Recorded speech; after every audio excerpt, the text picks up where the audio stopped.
आप सबको जय मसीह की। आज का वचन है भजन संहिता की किताब, उसका पहला अध्याय और उसके पहले पद से लेकर चौथे पद तक। इस प्रभु का वचन में बाइबल हमें बताती है, इस प्रकार से वचन कहता है, क्या ही धन्य है वह पुरुष जो दुष्टों की युक्ति पर नहीं चलता और न पापियों के मार्ग में खड़ा होता और न ठट्ठा करने वालों की मंडली में बैठता है,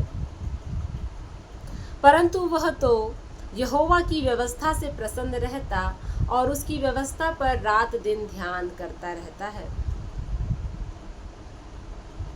वह उस वृक्ष के समान है जो बहती नालियों के किनारे लगाया गया है और अपनी ऋतु में फलता है और जिसके पत्ते कभी मुरझाते नहीं। इस कारण जो कुछ वह पुरुष करे वो सफल होता है।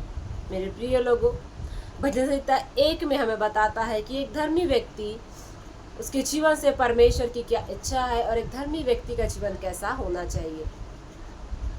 यदि आज आप और मैं हम चाहते हैं कि हमारा जीवन परमेश्वर को भाता योग्य हो, यदि हम चाहते हैं कि हमारा जीवन जीवित पिता को भाता योग्य हो, तो हमारा जीवन मेरे प्रिय लोगों उस व्यक्ति के समान होना है जो दुष्टों की युक्ति पर नहीं चलता और न पापियों के मार्ग में खड़ा होता और ठट्ठा करने वालों की मंडली में बैठता। हमारे जीवन में हमें दुष्टों की युक्ति पर चलने वाला नहीं बनना, हमें बुरी मंडली में हम संगति हमको नहीं करना है और हमें ठट्ठा करने वाली मंडली में भी हमें नहीं बैठना है, परंतु हमको क्या करना है, यहोवा की व्यवस्था से प्रसन्न रहना है। यहोवा की व्यवस्था पर रात दिन ध्यान करता है ना। और हमको रात दिन परमेश्वर से प्रार्थनाओं में प्रभु से जुड़ना है, वचनों को पढ़ना है, वचन के अनुसार प्रभु की इच्छा के अनुसार हमको जीवन जीना है। तब वचन कहता है कि वह उस वृक्ष के समान है जो बहती नालियों के किनारे लगाया गया है और उसके पत्ते कभी मुरझाते नहीं है। परमेश्वर आशीष देता है, तब हमें आशीष देगा प्रभु जब हम परमेश्वर की व्यवस्था से प्रसन्न होंगे।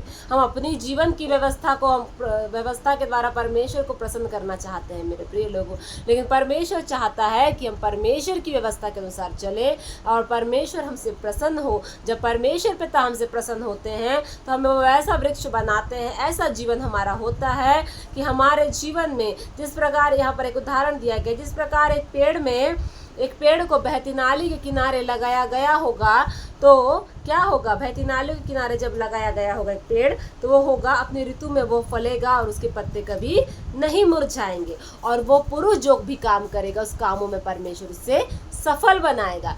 इसलिए मेरे प्रिय लोगों, यदि हम सफलता अपने जीवन में चाहते हैं, यदि हम चाहते हैं कि परमेश्वर हमारे कामों में हमें सफलता दे, हमें आशीष दे, हम पर दया करे, हम पर अनुग्रह करे, तो हमको मेरे प्रिय लोगों एक ऐसा व्यक्ति, एक ऐसी स्त्री, एक ऐसी महिला, एक ऐसा पुरुष हमको बनना है कि हमको दुष्टों की युक्तियों पर नहीं चलना है, हमें पापियों के मार्ग में खड़ा नहीं होना है और ठट्ठा करने वाले की मंडली में हमको नहीं बैठना है। परमेश्वर की व्यवस्था पर हमको ध्यान देना है मेरे प्रिय लोगों, परमेश्वर की व्यवस्था के अनुसार हमको चलना है और हमको क्या बनना है, एक फल से लदे हुए वृक्ष के समान। यदि हम चाहते हैं कि हमारा जीवन हो तो हमको परमेश्वर के साथ संगति रखना बहुत ही ज़रूरी है मेरे प्रिय लोगों।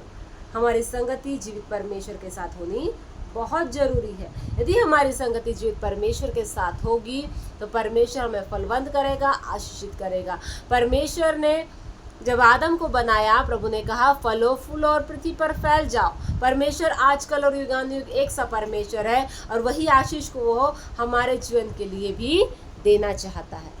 फलो फूलो और पृथ्वी पर फैल जाओ, इसी वचन के द्वारा मैं और आप फले फूले और पृथ्वी पर फैल जाए और उस फलदार वृक्ष के समान हमारा जीवन फलों से लद जाए और हमारे जीवन में किसी प्रकार की घटी ना हो। इस वचन के द्वारा परमेश्वर पिता आपको और मुझे, हम सबों को आशीष देवे। God bless you, God bless you, God bless you. आमीन।